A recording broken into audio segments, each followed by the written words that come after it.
Hey, in today's video, we're going to take a look at a power station that is very different from any power station that I have reviewed so far on the channel. This one has a truly unique feature, which I will share with you in just a minute. But we're going to find out, is that feature just a gimmick or something that some of you are really going to be interested in? Let's find out.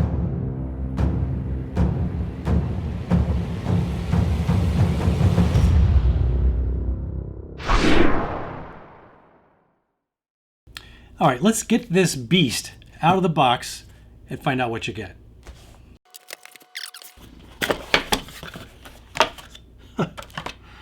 So this is a surprise to me. I wasn't expecting these. I'm having to assume, since this is a 12 volt, that this is not jumper cables. It's got to be a battery charger.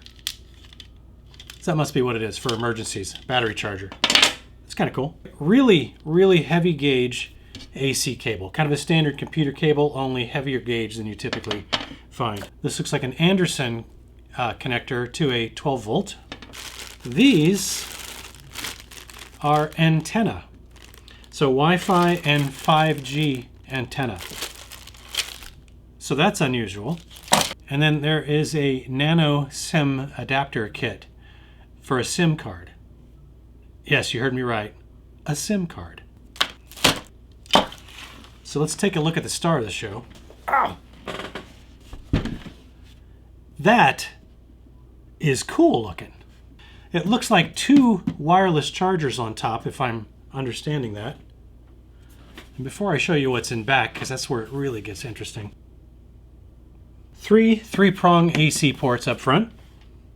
Looks like we have got two quick charge ports, two standard Type A USB ports, and two Type C USB ports. And the two Type C ports appear to be PD 65 watt Type C ports. And then we have got DC 5521 port, and then we've got a standard 12 volt socket, accessory port socket, just for fun. Actually, I like that power switch. It's actually got a nice tactile feel to it. But it shows you how many hours left. There's nothing drawing right now, although I do have a looks like a no-load draw of 1 watt right now. So I'm not sure if I've got something turned on. What happens if I turn the AC on? Okay, I just heard the inverter click on, but no fans. So it's nice and quiet. I'm sure there are fans that would kick on because there are ventilation grills on either side. So the AC inverter is on. And let's turn on the DC side. So now our USB and DC ports are activated. Got a light. Oh, that is wild. The light is very cool. I think I remember reading that one of these lights is supposed to act as like a bug repellent. I may have to go reread that. That can't be true, can it? All right, so here's where we charge it. So no AC charge brick. Pretty cool. Integrated right into the unit there. So just plug the cable in. And your Anderson connector is right there as well. I don't know what the DC input max is yet, but we'll find out. And then this is where we attach our antenna that we had in the bag there. And then notice all these RJ45 network ports. This thing actually acts as not only a network router, but also a Wi-Fi access point. And then over here you've got a slot to put your SIM card in there. So why do you need a SIM card? Well, let's say that you are RVing or you're nomading, you're van lifing, you're doing all the, the buzzword travel words there, and you need to be able to work from the road. Well, this thing is not only going to be able to provide you power, but if you have got a cellular access subscription, this thing is going to have the ability with a SIM card to link up to the cellular network and give you internet access right from this box. And you can connect multiple devices, either hard cabled or via Wi-Fi access point. I think that is really unique and really intriguing, especially for the use case where if you're a traveling working person and you need to be able to have remote internet access. But I am very intrigued. This is kind of one of the coolest products I've seen in a while. So let's jump forward in time and see how it all works out. All right, we are back, and I have been getting to know the Meta-2000 now for probably close to a month. And there's a lot to this little device. So before we get into that, I do want to say that this is actually part of a Kickstarter campaign that just went live, or will be going live depending on when you watch this video, but I think November 15th, 2022. So you can pre-order this now, but I don't think that you can actually buy it and have it show up on your doorstep quite yet. So this is actually a pre-release kind of a prototype version. And so things have changed actually since I got this unit. And in fact, this display here, I'll kind of put a picture up here and show you what the new display apparently looks like, because they have changed the LED display just a little bit in the current iterations. And they're constantly making tweaks to the BMS. I know that they're making some additional tweaks to the BMS, and they are developing an app because there is currently no mobile app control for this power station, but apparently that's something that is in development. So there's a lot of things going on, and I think as we talk about the specs, you should be aware that some of these specs could be subject to change between now and the time the thing goes into final production. So just be aware of that. That said, let's talk about where this thing is right now, what it does, and what my experience with it has been over the past several weeks. And by the way, if you're interested in checking this thing out or tracking it on Kickstarter, and it'll eventually be available on Amazon when it is finally released, and I'll put those links in the description below. And right now there won't be an Amazon link, but there will be once I finally have one. So I know that they're going to be offering some early bird pricing on this through the Kickstarter campaign, which is going to be somewhere in the neighborhood of $1,200, which, considering that this is a 2,000 watt-hour power station, is a pretty fantastic price for an early bird special. I don't know what the final price is going to be yet, but we'll have to wait and see. But at $1,200, even at an early bird price, that's a pretty good deal, especially when you consider that this thing has a built-in Wi-Fi and internet router. So we're going to talk more about that in a minute. So the AC inverter in this thing is a pure sine wave AC inverter. It is a 2,000 watt continuous, rated for up to 3,000 watts surge. Now that's a little bit different than some of the AC inverters that I've seen on power stations, in that a lot of times you'll get the surge rating will be about double the continuous rating. This is 50% more, so 3,000 watt surge instead of 4,000, but not a big deal.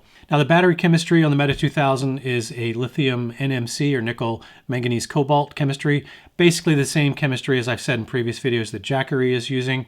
And I think the reason that a lot of the companies are still using lithium NMC is because it is got a higher energy density as compared with lithium iron phosphate. So in the case of the Meta-2000, that means this is about a 33-pound unit, which is pretty lightweight for a 2,000 watt-hour power station. Now that said, as is typical of most lithium NMC chemistries, it is rated to retain about 80% of its original capacity over 1,000 full charge-discharge cycles. So, and like I said in previous videos when I'm talking about lithium NMC, it really depends on how you are using it. If you're doing a full charge-discharge every single day, then I think, I would probably steer you into a lithium iron phosphate chemistry.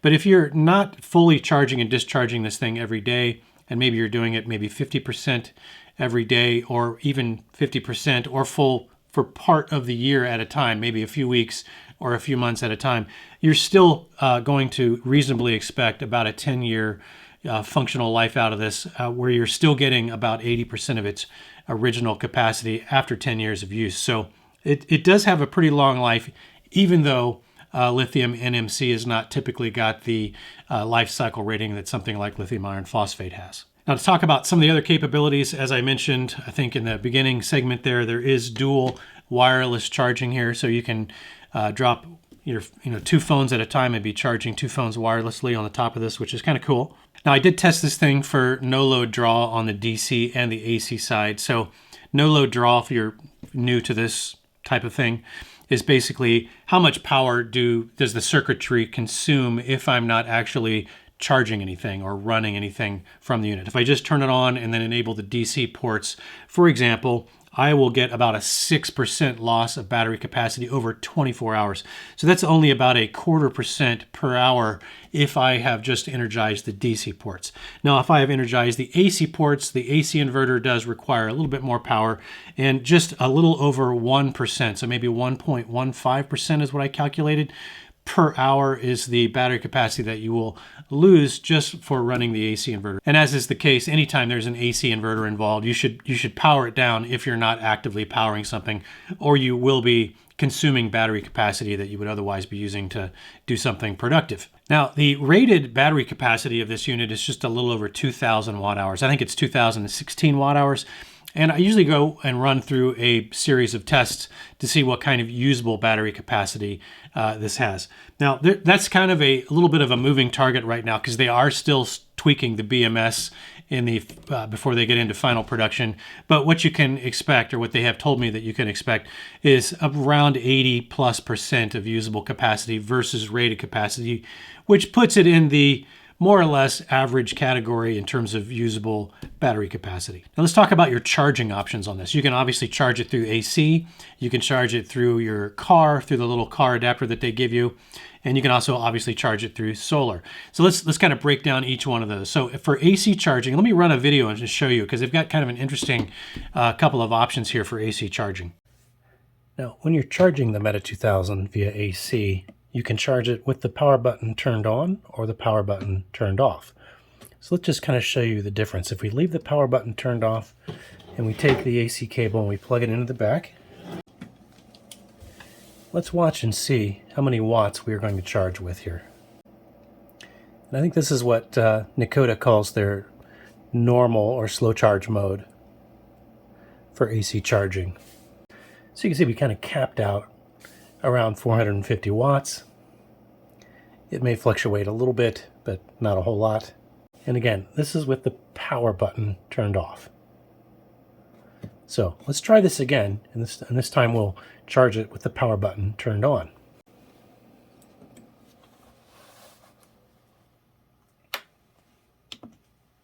Now you can see once I turn the power button on, all of a sudden I'm getting significantly faster AC charge input. And I like that they give you this capability, because we don't always have to charge this thing at its fastest possible rate. So if I'm not pressed for time, why put this thing through fast charging? Because that stresses the battery cells more than slow charging. So if I have the time to charge this via AC, I can do it with the power button off, and it charges at a slower rate and subjects the battery cells to much less stress.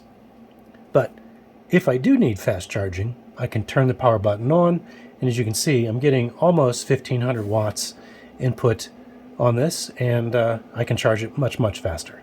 Now, in terms of solar charging, it's rated for 600 watts max of DC input for solar charging. And to break that down a little bit further, they give you a range of between 13 and 36 volts at up to 18 amps through that DC input. So what that means, in order to get 600 watts of actual solar charging, what you would have to do is use 6 100-watt panels, and you would wire 2 panels into series, so you'd have 3 series sets or strings, and then you would wire those 3 series strings in parallel. But don't worry, if that was as confusing to hear as it was for me to try to say in words, I'm going to do a video about series and parallel and what all that means and how that kind of works.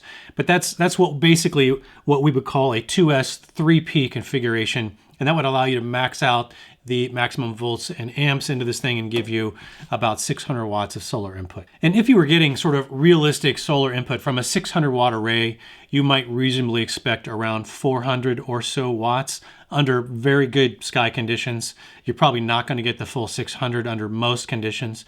So at around, say, 400 watts of solar input on this, you could expect to charge this from 0 back to 100 in about 6 hours. So between 5 and 6 hours, it's really going to kind of depend on your sky conditions. Now, I did want to test the inverter on this to make sure that it would handle 2000 watts continuous. And let me jump to the video of that so you can see how that testing went. Let's turn the AC inverter on. It's got AC out, the indicator there. Let me go ahead and turn on a space heater here. And it is currently on its max setting. So we'll see this zoom up here. So we'll let this kind of stabilize, and then I'm going to add some additional watt draw with this heat gun right here. Okay, so we've stabilized just under 1200 watts. So let's go ahead and add the heat gun. See if we can get this thing to 2000. All right, we're just under 2000. Let's see what happens when we take the heat gun to high.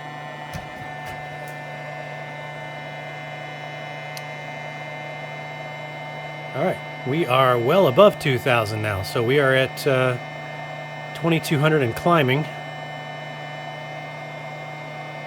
And it has not shut us down yet. Let's just see how long that thing will run. Okay, the Meta-2000 actually performed really well here. The rated inverter capacity of 2000 watts, definitely not a problem. In fact, we were running it for more than 5 minutes at 10% past its rated capacity. So we were at 2200 watts and it showed no sign of shutting down on us. So it looks like the inverter capacity rating is certainly met and actually exceeded by at least 10%. So definitely a pass on the inverter test. So as you can see, at least on this pre-release model, the inverter is definitely meeting its spec, in fact, exceeding its spec by at least 10%. So that's pretty nice. Now let's talk about the lighting on this thing. So there is this cool lighting here around the top, which is kind of like, I don't know, mood lighting or something. But it's nice, cool light. It doesn't really change colors, but it is this kind of nice, cool blue. Maybe it's purple. I'm not sure. I'm partially colorblind, but I do like the color of this.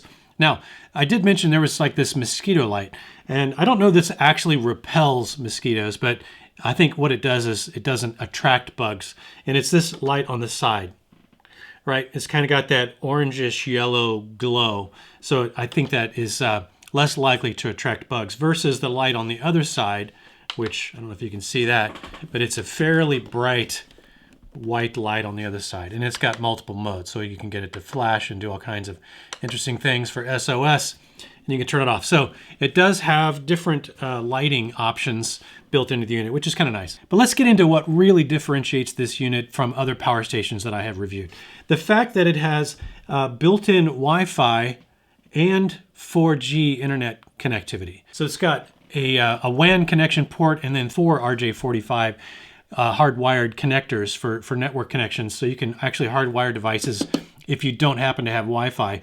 And why this is so intriguing to me is because if you are working on the road, you are mobile, you're pulled in somewhere, and you need to get some work done, and you don't want to do it from your phone, this thing, it comes with a SIM card. In fact, they send you the SIM card.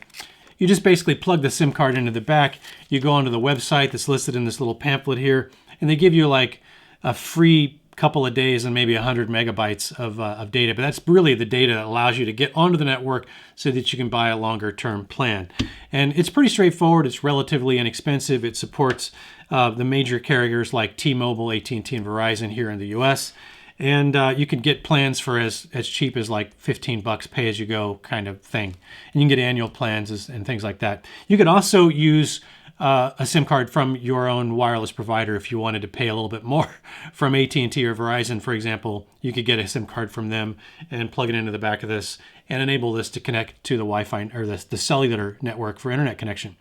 So if you paired this thing up with, say, like a signal booster, a cell phone signal booster, like the High Boost, and for example, and I'll be doing a video on the High Boost soon, because it's kind of a cool little device, and they sell different versions of it. But what those devices do is if you have any kind of cellular signal, if it's just very faint, it will basically amplify that signal and then repeat it so that something like this can provide you internet access even in areas where you have just really kind of poor reception. But you have to have some in order for those boosters to work. But I think that would pair up very nicely with something like this, especially if you're somebody who needs to work from the road and you don't want to have to do everything through your phone or tablet. You want to actually hook up a real computer with a real network connection. You can actually do that with this device, and this thing can function as your main internet source and your Wi-Fi access point. So I'm a network guy, actually a network engineer kind of professionally in my real job. But so it was important for me to understand what my configuration options were. And I was a little bit worried that this would be kind of a lame implementation of a network router, but it's actually not. There's a 45-page manual that comes with this, and you can set this thing up not only as a Wi-Fi access point in a remote area. You can use this as a repeater and a bridge off of a current Wi-Fi system to connect multiple systems together. You can connect this in ways that you're probably not all that interested in, but just know that if you're a network geek, you can probably configure this thing to do just about whatever you want it to do that any sort of advanced home router would allow you to do. This thing does have that capability. You can change how it's represented, how the SSID looks. You can obviously change the DHCP range. And if that doesn't mean anything to you, don't worry. It's not something you have to deal with. But if you want to get in there and tinker with all those settings, you can absolutely do so and set this thing up to secure it in whatever way that you want. So I was really delightfully surprised at how manageable this Wi-Fi router really is. So kudos to the guys at Nikota. They did a nice job on this Meta-2000 integrated router system. All right, so I hope you found some of this information helpful. If you did, please consider giving me a thumbs up. As I said, this isn't something that you can probably buy today unless you're watching this sometime in the future, in which case you can certainly buy it in the future, I'm sure. But go check out the information on the Kickstarter below or the Amazon links when that becomes live. And I'm sure you'll be able to buy it direct from NikotaPower.com. But I really think this is a very intriguing device, especially if you're somebody who's going to want to get work done on the road and you need internet access. This is something that I think you should probably seriously consider. It's very cool, and I've been very happy with how it's performed, and I'm looking forward to seeing what the final release product looks like when they finally do release it here very soon. So thanks for sticking with me through this video. I do hope to see you in the next one. There's got to be some more cool stuff down the pike. I've got quite a few things in the pipeline, as I mentioned in previous videos, and there's just a lot coming. So stick with me. Feel free to subscribe if you're into this kind of thing and you want to learn more about products like this. There's a lot more coming. So thanks again for sticking with me on this one. I do hope to see you in the next one. Until then, have fun out there.